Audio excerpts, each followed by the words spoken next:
if we see here, what all you guys should have is what looks like an X-ray of a cube. Okay? Obviously that's really hard to see. So we're just going to change it by going up to right underneath where it says panel, and we're going to click the little blue square there as well. That should turn our X-ray view into a solid form, which looks pretty cool. Yeah? Everyone got a solid cube. No one... Is there... Sorry, yeah, no, that's okay. I'd like to make mine similar. Ah, yours. okay. I'm going too quickly. Yeah, no, that's good. We're going to be going into how we're going to adjust the cubes in just a second. Okay? But first of all, we want to have a good look at our cube. Okay? So we're going to make sure it's solid, and we're going to go over to this little box up in the corner. And this is our navigator.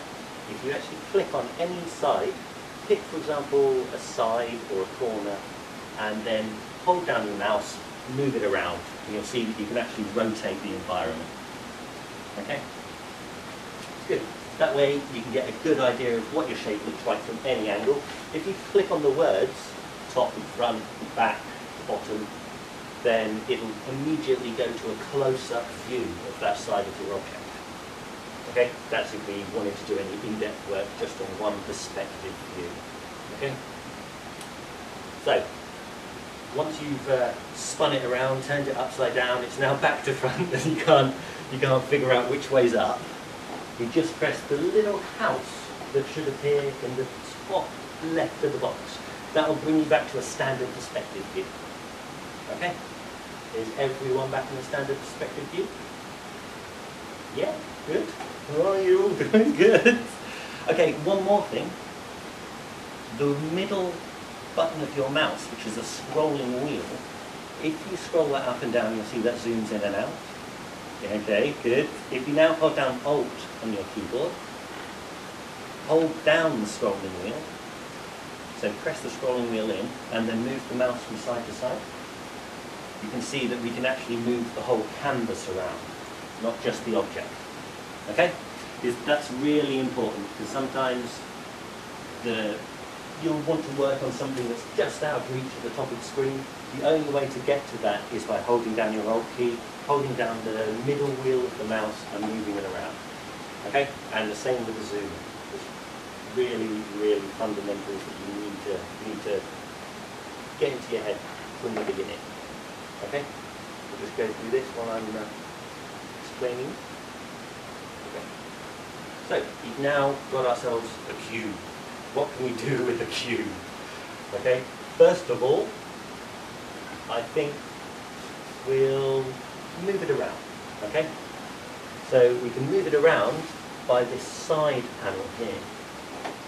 Okay? We'll see three icons on there. One looks like a little pyramid, one looks like a sphere, and one looks like a cube. The pyramid moves objects from side to side, up or down. So along any X, Y, Z axis. The sphere will rotate your object, and the cube will adjust its size, so it will make it bigger or smaller. Say for example, I pick the size one here, and we've got little squares on each of the X, Y, Z axes. And if we grab one of those little squares and pull it, we'll adjust the size of the cube. Okay? Yeah, good. And now we can start playing around. Yeah, that cube's definitely changed shape. That's good. And we can also do that with the move and the rotate. So you're already way ahead of the rotate. That's good. Okay, and now we want to say, well, let's get it back to how it was.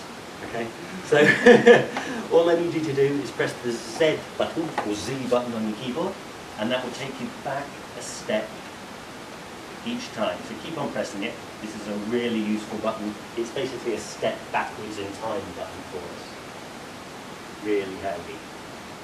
Okay, the fourth one of these is a button that kind of incorporates all of them. So it's below the cube.